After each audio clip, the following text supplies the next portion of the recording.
Morning, I wish everyone of us and welcome to Enterprise Morning, reaching you from Enterprise Television from the economic capital of Nigeria, Lagos. I am Henry. We'll start off today with our newspapers, and right after that will be our main conversation also for today.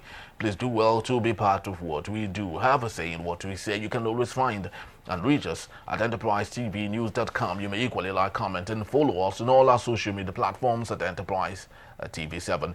We have joining us via Zoom from Lagos State, Nigeria, Innocent Adoluba, journalist, public affairs analyst. Thank you so very much, Innocent, for giving us your time.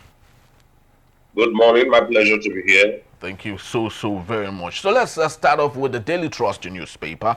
We have a laundry list of interesting stories here.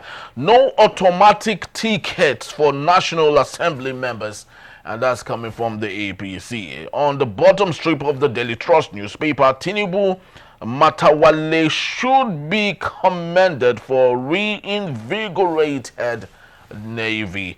And also on the same newspaper, we have parents seek alternatives for a prolonged FCT teacher strike.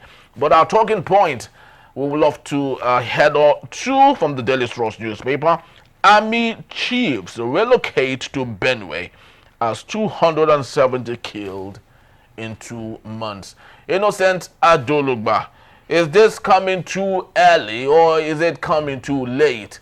Because 270 indigents of Benue State, we've lost them already. But of course, COAS is relocating its office to Benue. Do you think this would in any way soft pedal the menace of killings in the state? Henry, the saying is better late than never. So it's already late, but his late is better than never. We need to thank Chief of Army Staff Lieutenant General Olufemi Oluyede. Excuse me, on Tuesday, yesterday, he has, as we can put it, temporarily relocated to Benue. I'm hoping that he will not sit at Makurdi. I've already seen pictures of him in the media with the governor. The bandits are not in the state capital. The bandits are in the hinterland, in the bush. And yes, it's good he's there in person, but I don't think he is the one that will lead the attack into the forest. I don't know how equipped they are. We want to see drone pictures of that panoramic view of the Benue bush farm and all. And then you are picking out the headsmen. You cannot, like, imagine this is how do I put it, Mowi, and then you enter the bush from Bega, you are chasing them. You know, we need strategy. And I also hope this is going to be impactful. Because I'm usually concerned when you arrest headsmen in the morning with evidence of what they've done wrong. In the afternoon, you say they've repented, you release them, and they are back to where they, I don't want to hear of that kind of cycle. Congratulations and kudos to President Bola Ahmed Tinubu. This is a move that underscored his concern for the value of life. But other people are briefing the General Oluyede. Leading that delegation is the Toti, Professor James Ajafse. There was also the Chidoma, Dr. John Elaigu. I think at that place was represented by Chief John and there are other chiefs from the Igede and all of that. We need to hear a different story in Nigeria security that is out there to do a job, and then they do it ruthlessly well, Harry. Very true, Innocent. When it comes to the method of operation as carried out by the military, they've always advocated for kinetic and non-kinetic measures of dealing with the issue. the issue between herdsmen and farmers in Benue State particularly is a perennial problem that is more of a communal issue of feud between herders and farmers. So do you think this would have a lasting solution, knowing that the warring parties live together, they live in the same community, they do things in common? Do you think it's ever possible to have a lasting peace in a kinetic measure? Henry, let's be very careful of propaganda. It is on record, it is established that Fulani killer headsmen, bandits, talking of Benue Plateau, are the major terrorist groups in that place. So let's not distort the narrative and put it on communal clashes. You know, if you look at Benue, about 23 local government areas, 10 local governments alone have recorded over the loss of 270 lives, you know. And this is just almost in a 2-month period between April to June, according to media reports, you know. And in some cases, you look at how it happens. You look at, say, if you know Benue, where there is Bue West, Apa local government, there are numbers of fatalities attached to them, 43. If you look at the likes of Katsina, Logo, and Ufum, that area, the Sankera axis, you have about 83. You know, we are discussing deaths like we are discussing budgets or numbers, Harry. By the time you go to the headquarters of the Doma people, you know, to call local government, 16 people alone, 16 people have been killed. And this may be conservative numbers turned out, Harry. So, but are you insinuating, Innocent, are you insinuating that the herdsmen should be asked to leave Benue State as the lasting solution? Because we're all saying this superficially. So I would love to ask you directly, are you advocating that herdsmen should leave Benue State? It's not an advocacy. It's not an insinuation. It's a law signed by the Benue State House of Assembly under the former governor, Samuel Ortom, that nomadic herding activities are criminalized. Those who have cattle should go into. It just tells you to whose interest, because that law exists, but it's being flouted daily and flagrantly too.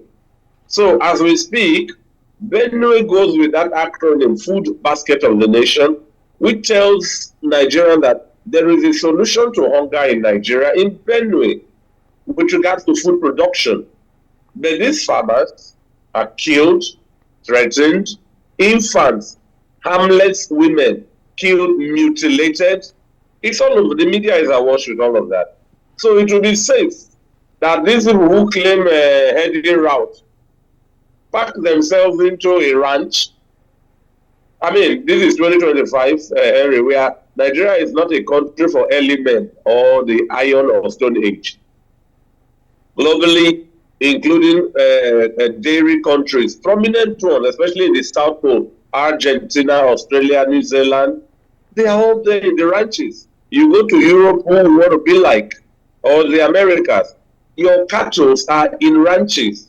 Yes, but Innocent, you will agree with me that the Fulanis, as much as we know that herding is part of their job or their main job, but you would understand that their culture is more about movement movement from one place to another, right? So how would you now remove the culture out of a people because you want them to be modernized? Henry, we need to draw a line between sanity and demented way of life. You know, a culture that is harmonious is embraced, Henry, worldwide. worldwide.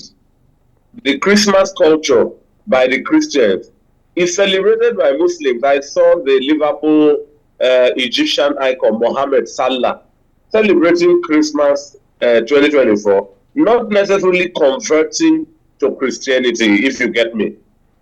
But has his Christmas tree with his family and all of that. Now, a barbaric culture, it will be obnoxious. So if the Fulani has a way of life, nobody is telling them to take out their culture. Nobody wants to obliterate their culture. Look, I would challenge governors in predominantly Fulani states to save Nigerians from being killed. The Fulani nomadism is because they are looking for pasture for their cattle. Mm-hmm. Are there irrigation schemes in Kano State where the grass will be green and cattle can graze there and have no need to, do you know the thousands of kilometers they move, Harry? From a place like Wooddale in Kano, or all the way, look at the linear, the highway coming down south from Katsina, Daura, Dutsima, Malumfashi, Katsina, you come all the way from there, down to Benue, and then to Enugu, Ebonyi, or you're looking for what? You could fatten, if there are irrigation systems for cattle in the Kauranamoda, or you have in Hadejia, in the Jigawa, you have around Potiskum, Yobe, the Damatu. You are with Nigeria is the rich. You make well. There are desert countries we can infer: Morocco, Tunisia, Egypt, Algeria. They have nomadic heads people. Are you hearing of this kind of killing? So it's one thing to carry cattle around. You and I are in our 40s, and before we were born, this Fulani culture had existed.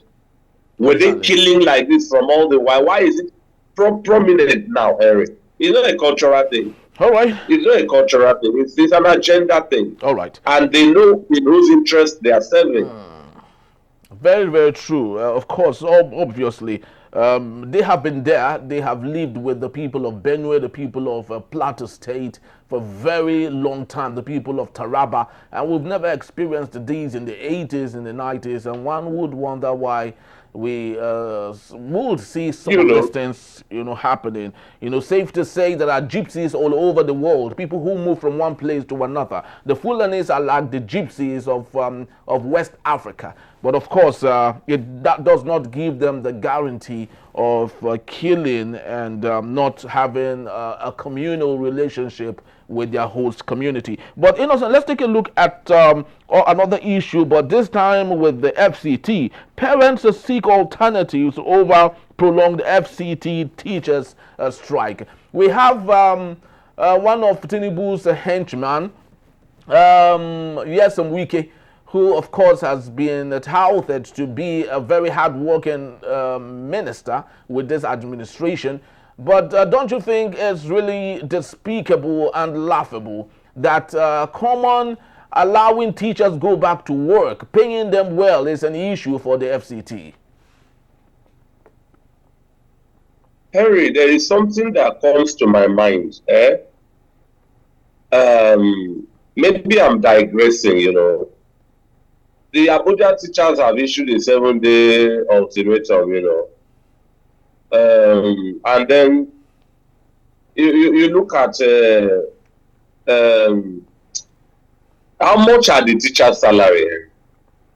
Minimum if you hear the amount. Minimum wage is actually what they're demanding for. Yes. So that's where I'm going, that how much is their salary and how much is minimum wage? We all know in Nigeria the humongous amount lawmakers are paid. I don't know if are you not aware, Harry? Well, very well. Very so well. So I want to ask, how come it's easier to pay that kind of amount? Because we don't hear that those people are old or go on strike. If the peanuts like this minimum wage and code that they are old and they go on strike, you find retired police, army men dying on the queue of for their pension, stipends. But the big one, they are never old. How come it's easier in Nigeria to pay humongous amount and then it's difficult to pay small ones? What is the process? What does it take? Do they need another teacher like the core member who cried out to do a video because her cry had gotten the right reaction and response? So, and these teachers, notice that they must get to 35 years before they are eligible for pension. Are you aware? Very true. But a governor in Nigeria, in any state, after 4 years, if he did not go for second tenure, start getting pension, the same amount of his salary while he was a governor. 4 years. With houses built for him in his state and in Abuja.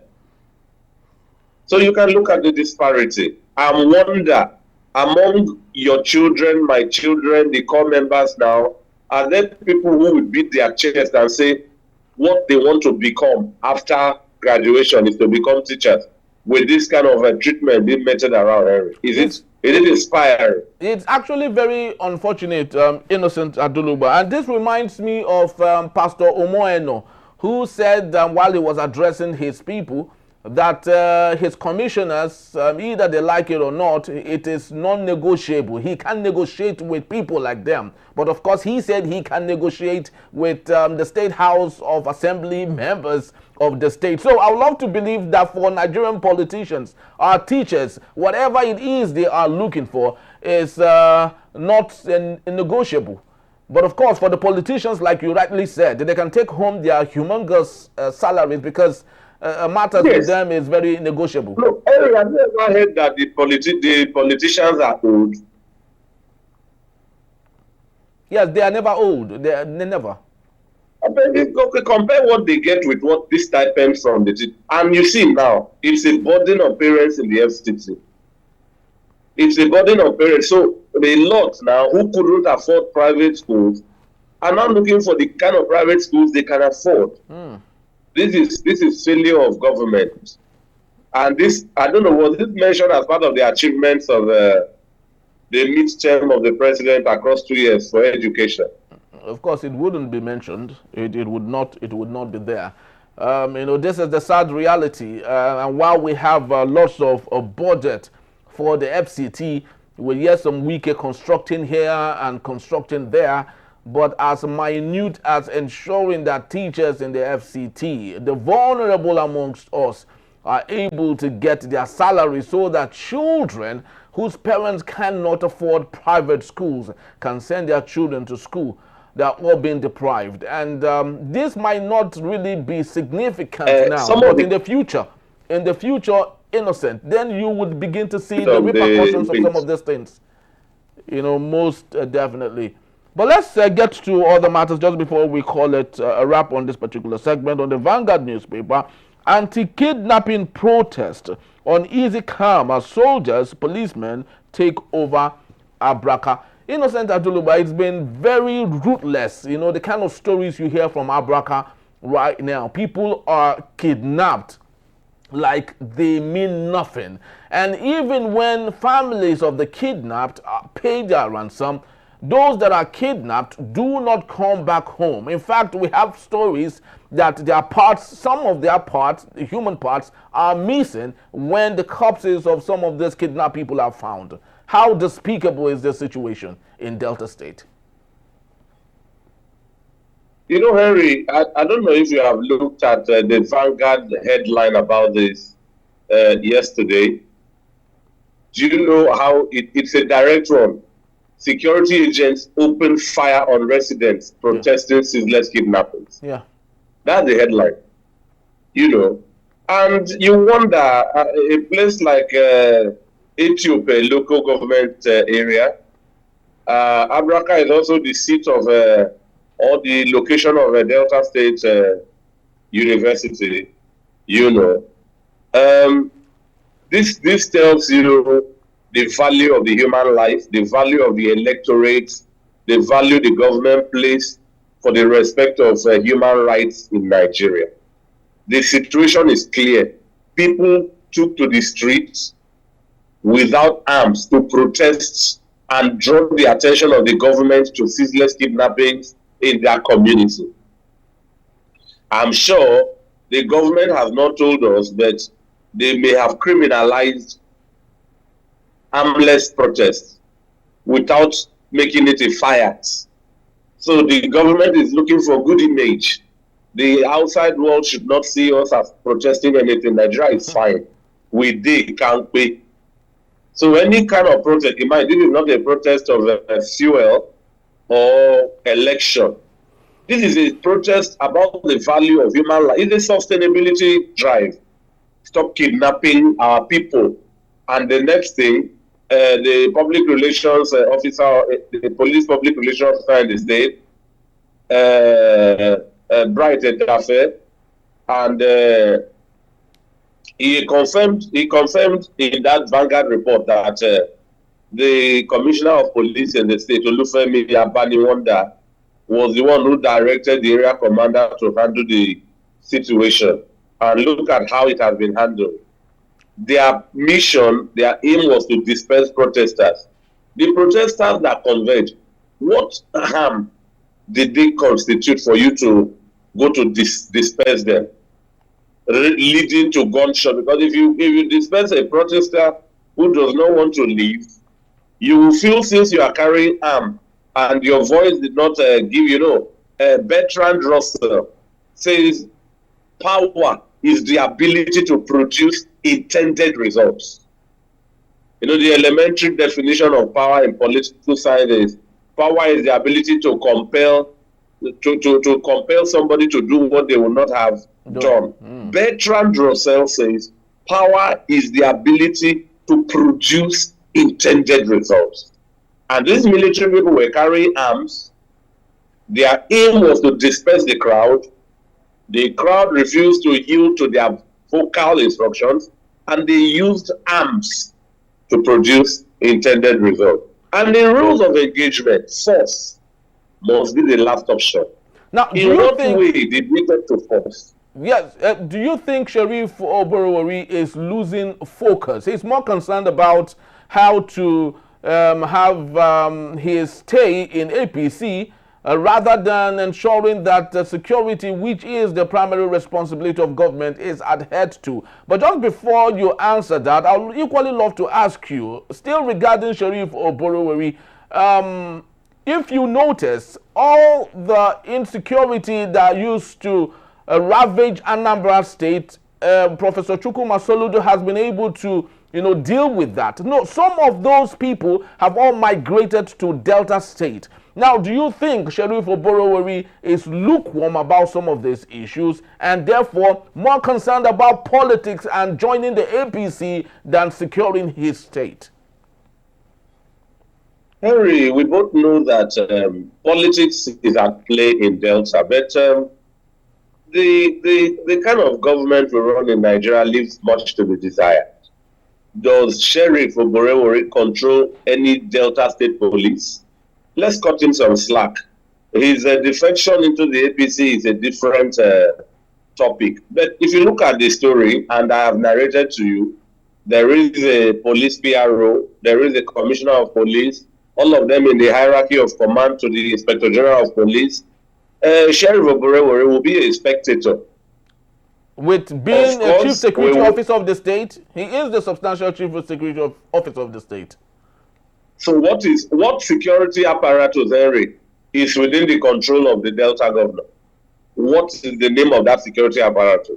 But to some extent, the commissioner is under his control. Whatever he says, to some extent, not totally, but to some extent, will be adhered to. As far as it is not in any way outside of the jurisdiction or going against the nation state itself. But shooting unarmed protesters has already gone against every common sense. When you say to some extent, I don't believe the Delta governor can call the commissioner of police and give an instruction, and without liaising with the IG, that commissioner takes action. I don't believe that. If it happens, I would like to be educated. All of this speaks to what Nigerians in different enclave, in different states have been shouting about for the creation of a state police. The residents in Abraka are on a daily protest. They are complaining, they are demonstrating against the alarming rate of abduction. And maybe for, like I told you, Nigeria is looking for a good image. As long as nobody protests, no media video gets to the outside world, Nigeria is seen to be fine. So these protesters are trying to taint Nigeria's fine reputation. Students from Delta State University, Abraka, have already given the same commissioner of police a 72-hour ultimatum. If you don't catch these abductors, if you don't catch them more, kidnapping does not reduce.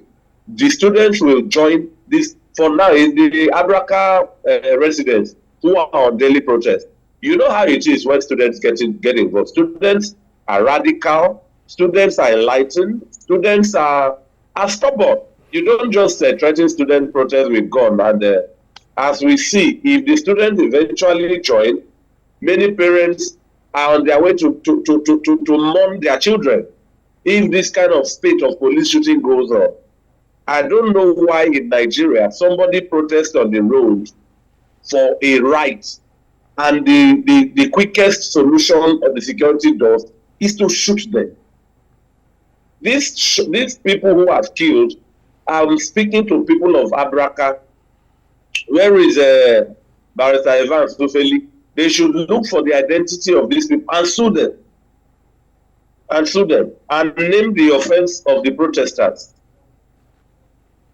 Very true. Yeah, Harry. Innocent. Yes, very, very true. I think it is very so evident, that there was no reason why such harsh rules of engagement was applied on the protesters, because of course they were protesting for something that was very common to them, and they needed the government to do something about it. But because of the type of leadership and the governance we have in Nigeria, that are more concerned about what comes to them than what goes to the people. And this is the reason why we have issues like that. And just to let you know that Innocent Adoluba will be here to take us on our main conversation in a jiffy. And that is when we return. Army horns ex-man for desertion. Viral video criticizing top generals. It's still Enterprise Morning. Please don't go anywhere.